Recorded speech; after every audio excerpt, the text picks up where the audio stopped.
This fat girl was mocked for being single, but then a tall millionaire cowboy saw her, and it changed everything. The wind didn't wait for her to be ready. It blew wild anyway, tugging her shawl like a rude child, sending the dry dust into her eyes, and curling through the spaces between cruel laughter that clung to the town like cobwebs. Maribelle Graves stood outside the general store, her round hands wrapped around a wicker basket of dried goods. She was sweating, always sweating, even in the chill of late spring. The worn blue seams of her dress pinched under her arms, and the fabric pulled tight around her waist with every breath she dared to take. A group of ranch wives walked past, their bonnets bobbing, their whispers louder than they thought. "She ain't married still?" "Lord, no. I heard her daddy tried to bribe a preacher's son once. Who'd want that much woman and so little sense?" The basket in her hands felt heavier, the weight of beans and flour and shame. But Maribelle did what she always did. She looked down. She didn't speak, and she didn't cry. Not until she was back home, behind the tall hedges her mother had once trimmed into shapes of angels, before sickness took her voice and her will. That house was a memory now. Faded yellow paint, siding that flaked in long strips like snakeskin, a porch swing that still creaked from her father's boots, even though he'd passed 4 winters ago. She lived there alone, not because she wanted to, but because no one ever asked her to live anywhere else. 3 miles away, a black stallion kicked up dust near the edge of the Bonneville property, where sagebrush grew wild and windmills stood like skeletal giants. The rider sat tall, a silhouette of broad shoulders and long limbs. He didn't belong to the land, not by birth, but he walked it like he did, like a man born in dust and raised in silence. Clayton Ryder had money, enough to buy half the county, but he never mentioned it. Not when he rode into town. Not when he sat at the saloon sipping coffee instead of whiskey. Not when women leaned close and smiled, and he just tipped his hat. Polite but unreachable. He was tall, quiet, sun-dark and lean-hipped, with a face that looked carved from the same red rock that shaped the land. And he was watching, from that hill, across the stretch of dry wheat and shadow, toward the town where Maribelle Graves bent to pick up a fallen can of peaches, and where no one bent to help her. That night, Maribelle sat by her kitchen window, moonlight turning her shadow into something almost delicate. She held a letter she'd never send. It was to a man who didn't exist, a dream stitched from desperation, from nights watching her reflection in dishwater, from the ache of untouched skin. "Dear whoever you are," she whispered aloud, "if you're real, don't come for my beauty. Come for my silence. It's louder than it looks." She folded the paper, placed it under the edge of a chipped plate, and blew out the lamp. The next morning, it was Sunday. Church bells called the town like it was still whole. Maribelle dressed in her best, a burgundy dress her mama had made before her hands shook too much to sew. It stretched tight across her chest now, and the buttons threatened mutiny. But she stood tall. They stared. They always stared, not because she was ugly. She wasn't. Her face held softness, the kind you wanted to rest in, like late summer sun. Her lips were full. Her eyes, the color of storm tea, watched everything, but her sighs spoke louder than her smile. And in that town, a woman who took up space was an offense. They whispered again, "Lord." She squeezed into that thing. She's got hope yet. Bless her. She sat in the back pew, alone. She always left before the last hymn, so no one would see her walk. Meanwhile, Clayton rode into town, not on horseback today. He came in a long black carriage he'd built himself, steel wheels and wood trim, and an engine that growled soft like a resting animal. He parked it outside the church and leaned against it, arms folded. When Maribelle stepped out, clutching her shawl, he tipped his hat. She blinked, froze. He nodded once, not the nod of a stranger, but of a man who had seen something worth acknowledging. Her throat went dry. "Morning," he said, his voice low and even. "Fine dress you're wearing." Maribelle looked behind her, certain he spoke to someone else. "No one ever said that to me," she mumbled. "They were wrong," he replied, then walked away, just like that.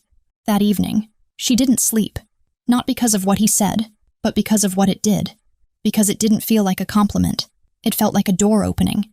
5 days later, he showed up again, this time at the store. He was buying nothing, just leaning near the flour sacks, watching the light play across the wooden floor. When she entered, the bell rang and everyone looked, like she was a dog loose in the bakery. Except him. He looked at her like she was exactly where she belonged. And he smiled. Not wide, just enough. Enough to make her forget the weight in her arms. Later that week, the weather turned mean. A windstorm rolled in from the north, snapping shutters and ripping laundry from the lines. Maribelle was walking home, arms full of canned goods and a loaf of rye wrapped in brown wax paper, when it hit. The dust blinded her. She turned her face, tried to shield it with her shoulder, but her shawl caught in the wind like a sail and pulled her backward. The paper bag tore. Jars shattered on the hard-packed road. Peas and syrup ran like blood into the dirt. She crouched to gather what she could, hands trembling, cheeks burning. And that's when she heard it. Bootsteps. Slow. Steady. She looked up.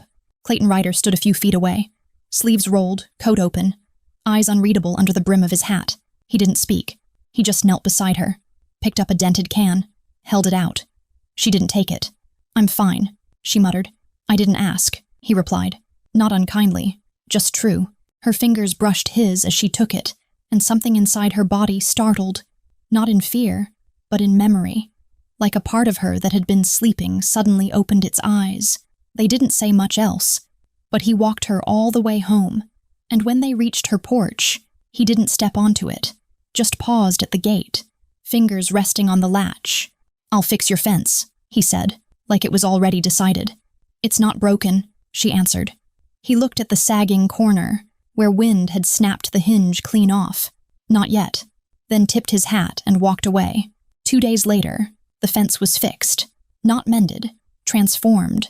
Sturdy new posts, reinforced railings, even a swing gate that didn't creak when it opened. No note, no charge, just his name, carved small in the bottom rail, Ryder.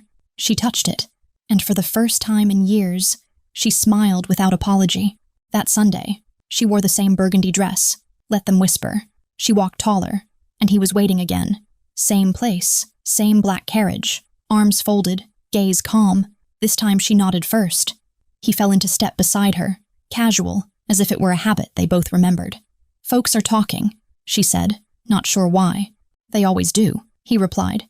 "It's what they say when they stop that matters." She didn't know what to do with that, so she said nothing.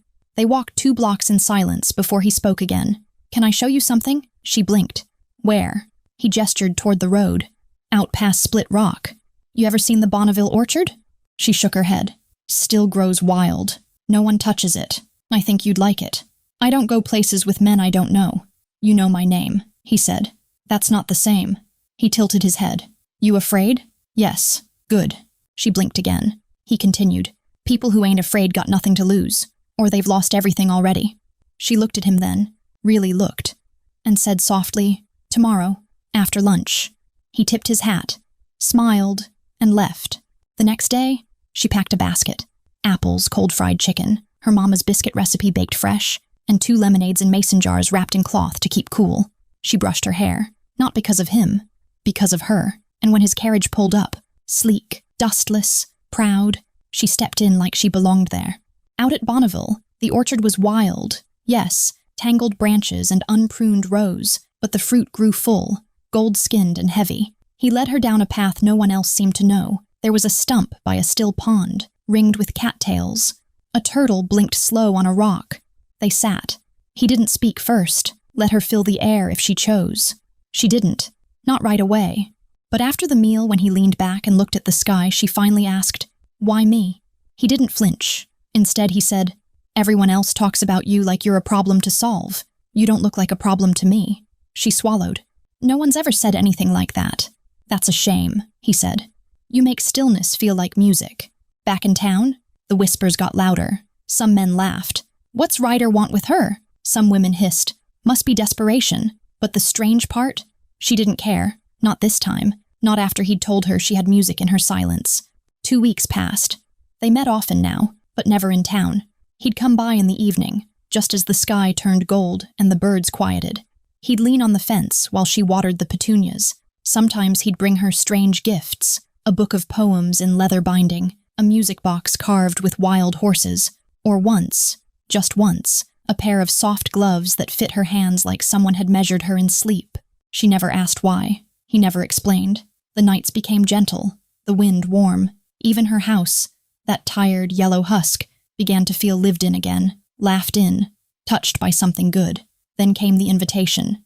A letter arrived, hand-delivered by a boy from the mayor's office. Thick paper, heavy ink. She read it 3 times before sitting down.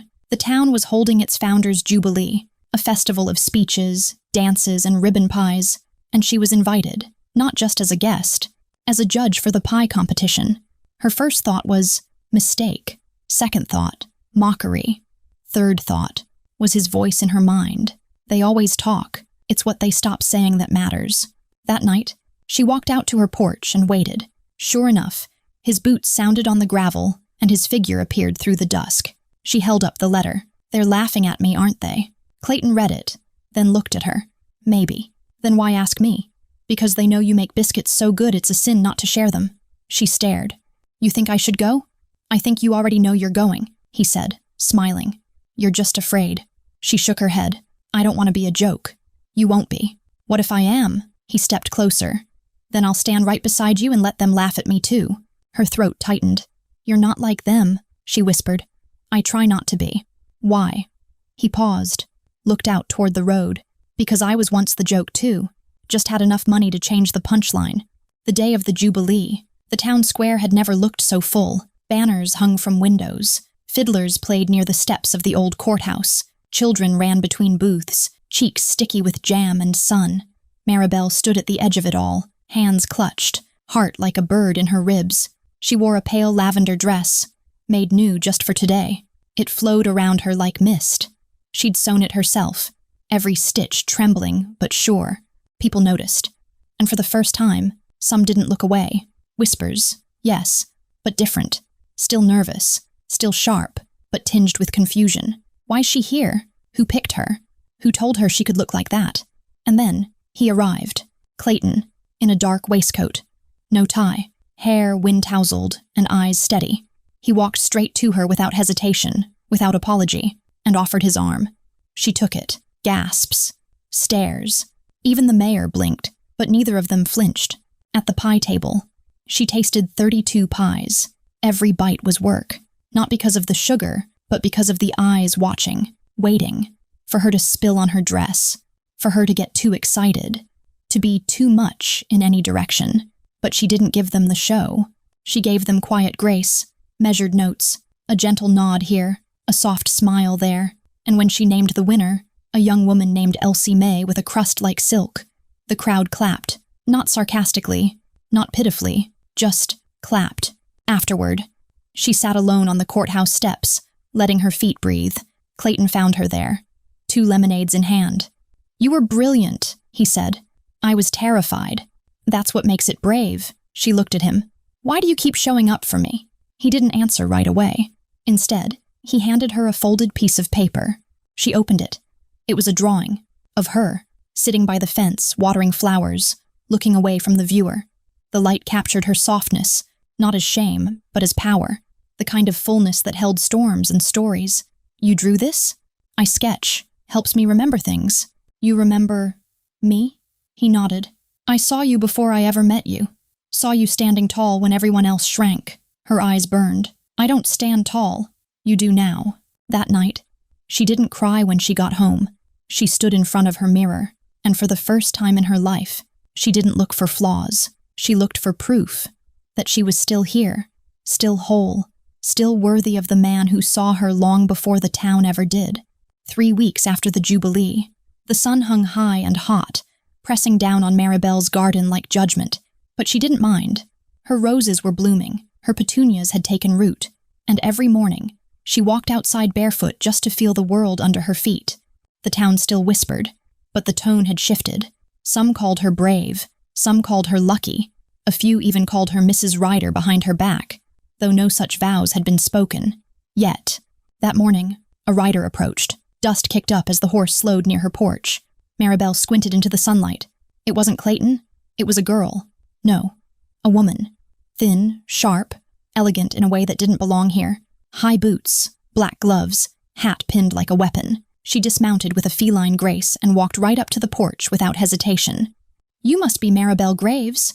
The voice was cultured, slow, like it knew the room would wait. I am, Maribelle replied, wiping her hands on her apron. The woman extended a letter. Clayton sent this. He wanted you to have it. Her fingers were long, nails painted the color of ash. Maribelle took the envelope, heart thumping. Who are you? A smile, not cruel, not kind, just practiced. I'm Lenora. And just like that, she mounted her horse again. Gone. The letter was brief. Maribelle, there's a gathering at the Bonneville estate Saturday night. It's formal, political, boring, but I'd like you there, if you'd like to come. I'll be waiting at sundown. Yours, C. She read it 3 times, then sat very, very still. In town, the whispers returned, sharper this time. He's bringing her to the Bonneville Gala? She'll look like a quilt next to all those silks. You remember Lenora, don't you? Course. She's the one who left him. And now she's back. Saturday came. Maribelle wore a navy blue gown with silver threading at the cuffs. She'd made it herself, staying up 3 nights straight, pricking her fingers on nerves more than needles. Her hair was pinned, her gloves borrowed from the schoolteacher. Her shoes didn't quite fit, but they were clean. Clayton arrived exactly at sundown. He didn't speak right away, just stared. She lowered her gaze. Is it too much? She whispered. He stepped closer, lifted her chin. No, it's just enough. The Bonneville Gala. The estate was lit like a cathedral. Dozens of lanterns, string lights in trees, a string quartet under the veranda playing something gentle and sad. Women turned as Maribelle entered. Men stared. And at the far end of the ballroom, Lenora stood, wine glass in hand, watching like a lion watches a doe who forgot she's prey. Maribelle felt the air thicken. Clayton offered his arm. She took it. They crossed the ballroom floor, his stride steady, hers measured. People parted. And when they reached the central dais, Clayton introduced her aloud. This is Miss Graves. Not friend, not guest, not companion, just her name. Bold, whole. Enough. Later that night, Maribelle stood by the fountain alone. The music had slowed. The wine flowed thicker. Laughter sounded behind silk fans. Lenora approached. Nice dress, she said. Maribelle nodded politely. Thank you. Did you make it yourself? I did. How resourceful. The smile that followed wasn't made for kindness. Maribelle sipped her lemonade. You and Clayton, Lenora said, swirling her wine. Are you serious? That's not your concern. Oh, darling, she cooed. Everything about Clayton is my concern. Maribelle didn't flinch. He disagrees. Lenora stepped closer. He and I were together once. I know. He doesn't tell many people that. He tells me a lot of things. A pause. Lenora tilted her head. Do you love him? Maribelle didn't answer. You know he's not a simple man. He owns land in 3 states. He has investments you couldn't pronounce. I didn't come for his money. Of course not, Lenora said smoothly. You came for the fantasy. Maribelle's lips thinned. Is this the part where I'm supposed to cry and leave early? Lenora raised a brow. No, this is the part where I warn you. People like Clayton aren't kept. They're chased. And you, Maribelle, you don't strike me as a runner. Maribelle smiled. No, I'm not. She stepped closer. But I am a woman who plants. And men who run often forget. It's not the runner who decides where the roots grow. And with that, she walked away. Clayton found her at the stables. I saw you talking to her. I handled it. He leaned against the stall. She's not here for me. She said you were together once. We were. She said you didn't tell people. I don't. But I'll tell you whatever you want to know. She hesitated, then asked, Why did you love her? He didn't blink. Because I didn't know what love was yet. Back in town, the story spread. Lenora had returned. The gala had seen Maribelle in silk. Clayton had stood beside her, and though no announcement was made, no ring flashed, something had shifted. A line drawn, a statement made. And not everyone liked it. The next day, Maribelle found a dead bird on her porch. No note, just the creature. Wings folded, throat slit, a warning, or worse, a promise. She buried it under the rosebush. Didn't tell Clayton, not yet. The invitation came pinned to the church door, a parchment scroll tied with blue ribbon, the mayor's seal stamped in wax. Clayton brought it to her himself. Says you're being honored at the town assembly, he said, handing it over. She blinked. Honored for what? For your community contribution. That's what it says. I haven't contributed anything. He gave her that slow smile again, the one that made her feel seen without being examined. You showed up. You stood tall. You judged pies. That's more than most do. She rolled the scroll open. Saturday evening, the entire town square, a platform would be built. Speakers, applause, expectations, and her name printed in bold at the bottom, Maribelle Graves, honoree and guest speaker. Her stomach turned. I don't speak in front of people, she murmured. You just haven't yet. That week, she barely slept. She wrote and rewrote a dozen speeches, burned half, cried into 3. She stood at the mirror each morning, practicing words she didn't believe belonged to her. You are not small, she told her reflection. You are not weak. But the words cracked like cheap glass. By Friday night, she was ready to cancel. Then she found the letter again, the one she wrote months ago to the man who didn't exist. Dear whoever you are, don't come for my beauty. Come for my silence. It's louder than it looks. She folded it again, tighter this time, and chose her dress. Saturday evening. The town square pulsed with lantern light and chatter. Folding chairs fanned out before the platform, bunting draped the podium. Maribelle stood behind the curtain, heart pounding, fingers damp. Breathe, Clayton whispered behind her. I can't. You already are. She looked at him. You sure I should do this? Not even a little. And somehow, that made her laugh. When they called her name, the applause was polite. She stepped out, alone.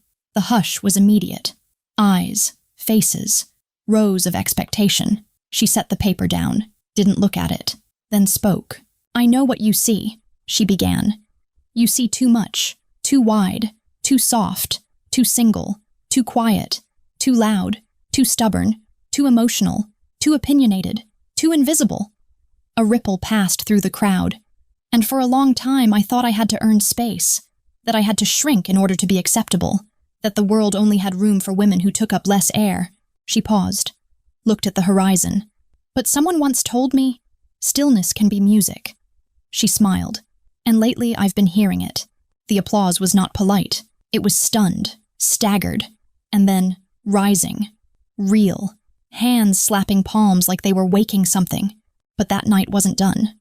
A scream rang out near the courthouse. Smoke, fire, a wagon ablaze behind the schoolhouse, flames licking up the rear walls like tongues of judgment. Someone yelled, buckets! Another, children! Panic swarmed. Clayton ran ahead, coat already off, barking orders. Maribelle followed, pulling her dress up, unafraid of dirt or ash. Together they formed lines, threw water, directed children, opened windows. The schoolhouse burned, but didn't collapse. The fire was caught. People coughed, gasped, stared, and no one missed the words scrawled in soot across the back wall. Fat girls don't win. Later, Maribelle sat on the edge of the well, dress blackened, arms bruised. Clayton kneeled beside her, holding her hand. This was meant for me, she whispered. No, he said firmly. This was meant to scare you. There's a difference. She looked at him, eyes red. Same result. He shook his head. Not unless you let them. The next morning, a group of women, ranch wives, mothers, even one teacher, showed up on her porch. One held a pie. Another, flowers. A third simply said, We're sorry.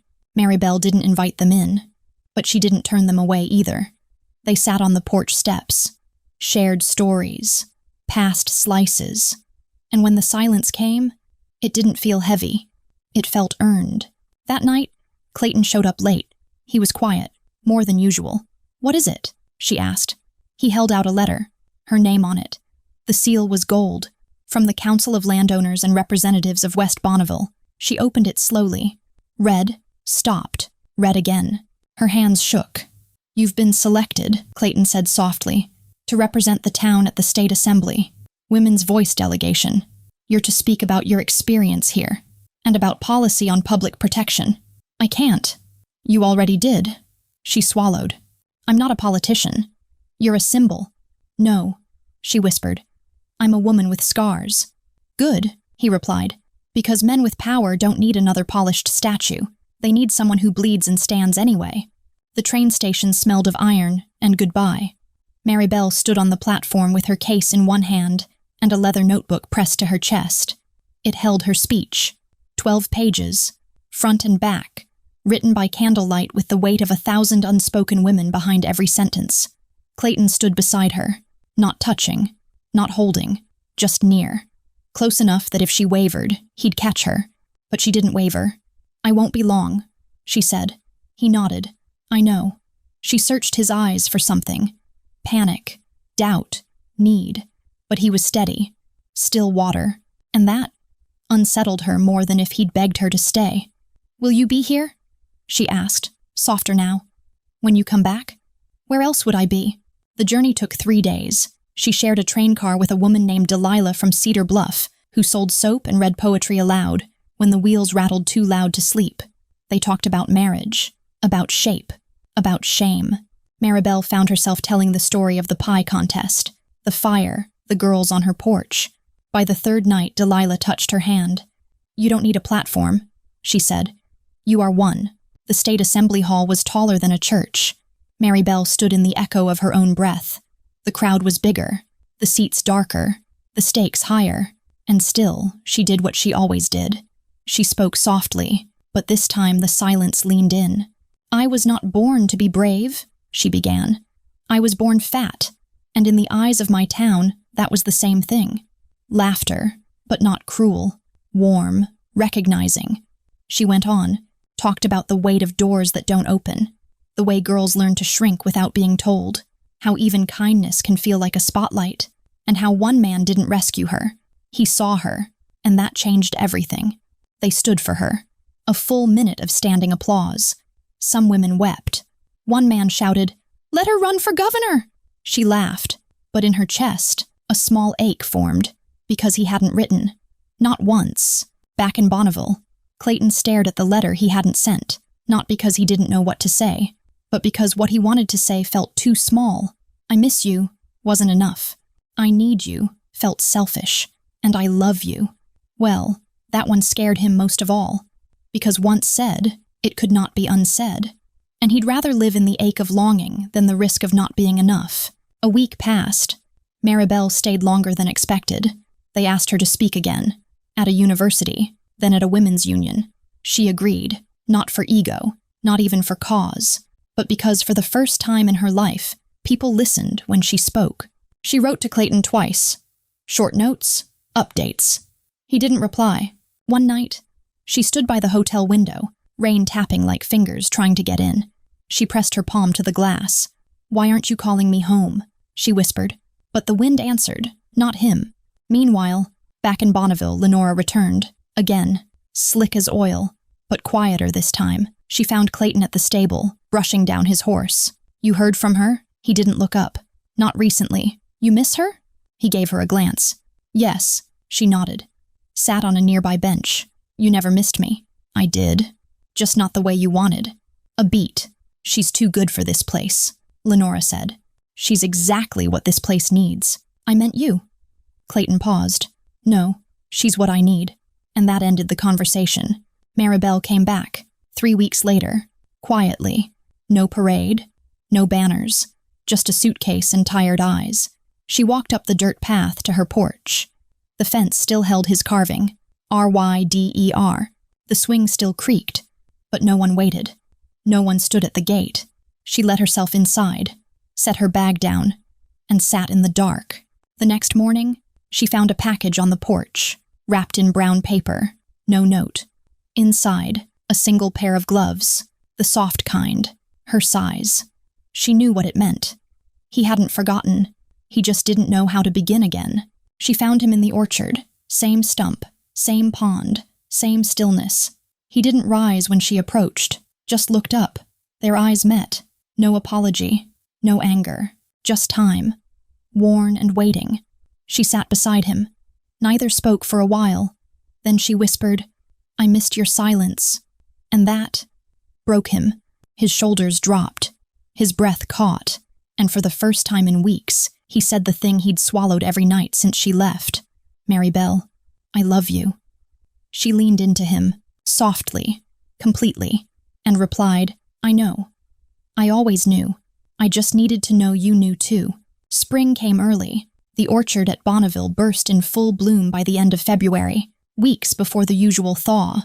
White petals floated through the air like slow-falling snow, and birds sang even when the wind snapped colder than it should have.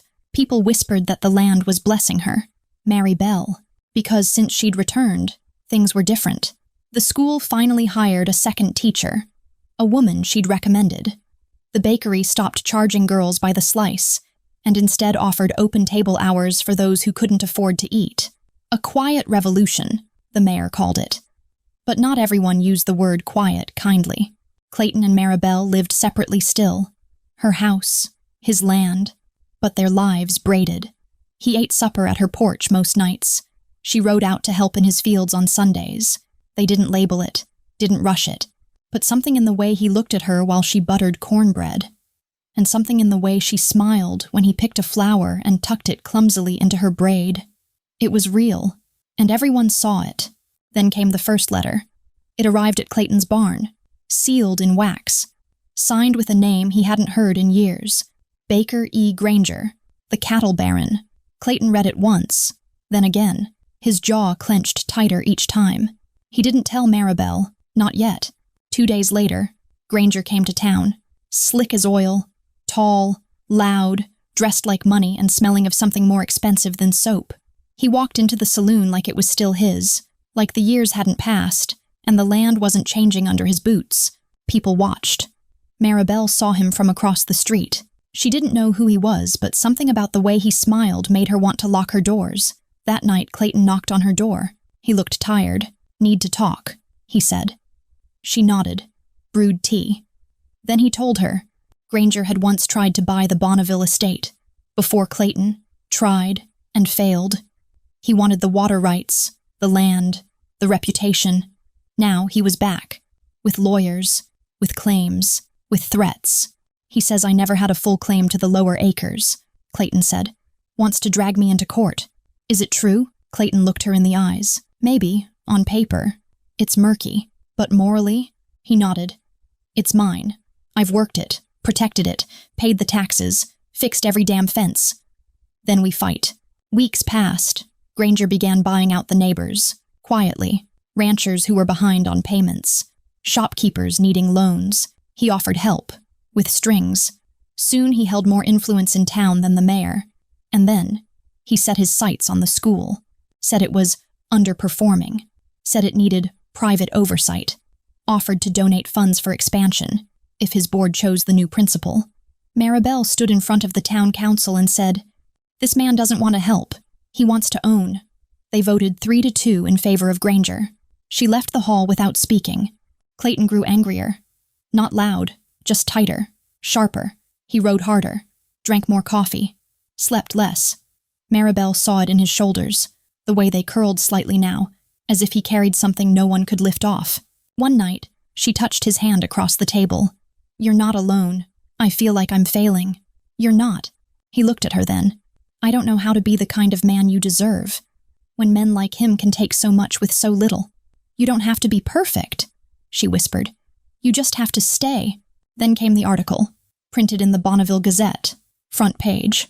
From spinster to speaker, how Maribelle Graves rose on sympathy and sentiment. She stared at the headline, then read the first sentence. "She's the girl who cried her way to the podium. Now she's the face of every fat girl's fantasy. Fame without merit." Clayton stormed to the Gazette and punched the editor in the mouth. He was arrested, fined. Maribelle visited him at home that night, ice pack in hand. "I can fight my own battles," she said. "I know, but thank you for swinging anyway." The next week, Granger made an offer, publicly, standing on the school steps. He offered Maribelle a job, high-paying, symbolic.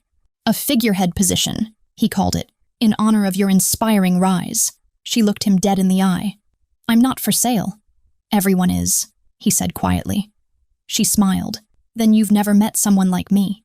But the pressure grew. Threats came in the mail, dead rabbits on porches, anonymous notes accusing her of faking everything, the speech, the love, even her weight. One letter said, "You were born a joke. You'll die one." She burned that one in the fire, didn't tell Clayton. She was tired of being a burden. One stormy night, she stood on her porch, wind howling, sky electric, and screamed, not words, just pain, into the storm. Clayton heard her, from his barn, and he ran. He found her standing barefoot in the mud, hair wild, dress soaked. "Maribelle," she turned. "Why do they hate me so much?" He grabbed her shoulders. "They don't. Not really. They fear what you remind them of." "What's that?" "That they could have been better people."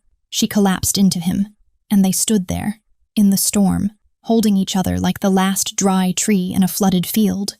The town felt colder, not in weather, in spirit. Shutters stayed closed longer in the morning. People walked faster past Maribelle's porch. Children who once waved now only stared. Even her garden began to wither. Though the sun still shone and the rains came on time, it wasn't neglect. It was omen. Clayton met with his lawyer. 2 options remained. 1. Fight Granger in court, at great cost, with uncertain odds. 2. Sell the disputed land quietly and keep what he could. He told Maribelle over stew. She stirred her spoon slowly. "Which way leaves you whole?" "Neither." "Which way leaves you honest?" "Fighting. Then fight." He reached across the table, wrapped his fingers around hers. "If I lose this land, I lose everything." She shook her head. "You'd lose dirt. You'd still have your name, your hands, your horse, and me." He exhaled. "That's not everything?" "No," she said. "It's more." Then came the breaking point. A letter nailed to the church door, signed anonymously. It accused Maribelle of seducing Clayton for inheritance, claimed her speeches were ghost-written, called her a political cow in a corset. The crowd gasped as the preacher pulled it down. She heard about it hours later and laughed, but it wasn't joy. It was disbelief laced with grief. That night, she packed a bag, just one. No note. But Clayton knew. He found her walking along the edge of the Bonneville orchard, moonlight casting shadows too long for comfort. "Where are you going?" She didn't turn. "Somewhere they don't know me." "You're going to run? I'm tired of proving I belong." He stepped in front of her. "Then stop proving. Start living." She looked up at him. "I don't want to fight anymore, Clayton." "Then don't fight them. Fight for you." She dropped the bag and cried, into his chest, into the orchard, into the roots. And this time, he didn't promise it would get better. He promised she wouldn't go through it alone. Days passed, and then Lenora returned, but not in silk. This time she came dusty, worn, and she came with news. Granger had been arrested in Red Bluff, cattle rustling, bribery. He was under investigation by the State Land Commission, and he was naming names, big names, names from Bonneville. The fallout hit like a flash flood. 2 town council members resigned. The Gazette issued a formal apology to Maribelle. In print, front page, bold, Clayton's land dispute was put on hold pending investigation, and suddenly, people began to remember their manners. Maribelle didn't rejoice. She just planted. Roses. Again, her way of forgiving the soil. Then came the knock. It was the preacher, hat in hand, shame in his eyes. "Miss Graves," he said. "The ladies' auxiliary. They'd like you to speak at next month's Jubilee." She didn't answer right away, just studied him, then asked, "Would they still want me if I were poor?" He swallowed. "Yes." "Would they want me if I never married?" He paused longer this time. "Yes." "Then tell them I'll think about it." She closed the door gently. Later that night, she told Clayton, "I want to build something." "Another garden?" "No." She reached into her satchel and pulled out a folded paper. "A school, for girls who get laughed at, so they learn to laugh back, with teeth." He looked at her. "You sure? I'm not scared anymore." "Good, because I'm still fat." She smiled. "Still unmarried, still loud, and I still love you," he said. She leaned in. "I know." 1 week later, the foundation was laid. 3 volunteers showed up to help. By end of month, it was 12. By spring, they'd raised the frame. Clayton built the door himself. On the inside, he carved words she'd once said to him. "You don't have to be perfect. You just have to stay." The opening day of the school, a crowd gathered. Girls, mothers, men who used to laugh. A mayor with his hat in hand. Maribelle stood before them in a simple gray dress. No corset, no frills, just truth. And when she cut the ribbon, she didn't cry. She turned to Clayton and said, "I think I just forgave the whole damn town." And he replied, "I think you just saved it." 6 months passed, and Bonneville changed. Not overnight, not with confetti, but with quiet things. The bakery added a bench out front for girls who had nowhere to sit. The school printed newsletters with quotes from students, and half of them sounded like Maribelle. A boy named Eli, whose sister had once mocked Maribelle, now stood outside her classroom every morning just to say, "Thank you." The world didn't become perfect, but it became honest, and that was enough.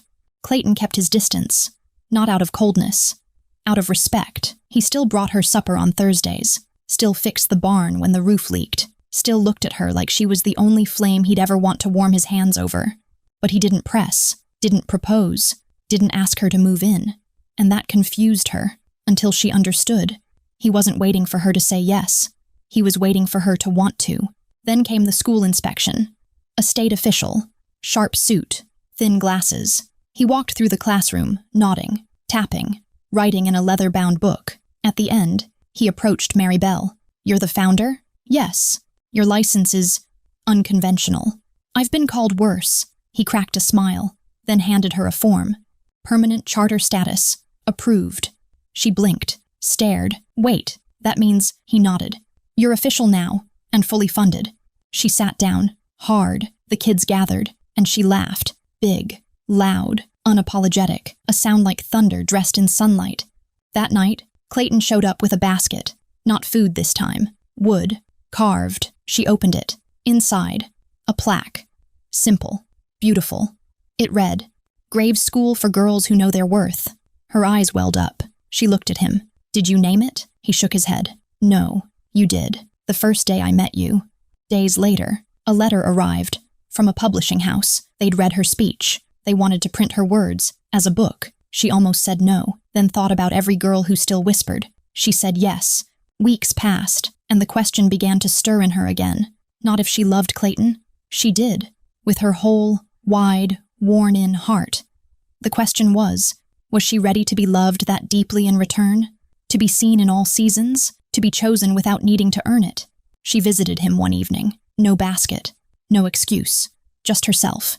He was sitting by the fire, reading, old flannel, bare feet. She sat beside him. They didn't speak for a while. Then she said, "Do you still want me?" He looked up. "Always." She smiled. "But the question is, do you want me?" he asked. She looked down and realized how unfair she had been with him. "I do." "Then say it." She looked up again and said, "I love you, Clayton." I apologized for not saying it sooner. I was afraid I would lose you. He closed the book. "Maribelle Graves, I want you, every day. Loud, soft, angry, brilliant, tired, shining, broken, all of it, all of you." She nodded. "Then I'm staying, not as a guest, as yours." He exhaled, and for the first time in years, he let himself cry, not from sadness, from the sheer relief of being met. They married in the orchard. No preacher, no audience, just them. And the old stump. She wore her gray teaching dress. He wore a clean shirt and boots. They wrote their own vows in the dirt with sticks. He said, "I promise to keep showing up." She said, "I promise to stop apologizing for taking up space in your arms." They kissed, and the trees clapped. At least, that's how it felt. Years passed. The school grew. A second building went up. Then a dorm. Then a small scholarship fund started by anonymous donors, but she always suspected Clayton had a quiet hand in that. She kept teaching. He kept working. They grew soft together. Not lazy, not slow, just soft, like bread left to rise long enough to be real. One spring afternoon, she stood before her oldest class, a group of girls who'd been mocked, bruised, overlooked, and she asked, "What's something you used to believe about yourself that you don't anymore?" They wrote. Then shared. One said, "I thought my voice was too low." Another, "I thought I'd never be loved." Another, "I thought I had to be pretty to matter." Maribelle listened, smiled, then whispered, "Me too." That night, she and Clayton sat on the porch. He rocked gently. She rested her head on his shoulder. Fireflies blinked, and he asked, "Do you regret any of it?" She shook her head. "I regret not loving myself sooner, but I think maybe I had to be hated a little first, just to know how strong I could love back." He kissed her temple. "You changed this place." She smiled. "I changed me. The place followed."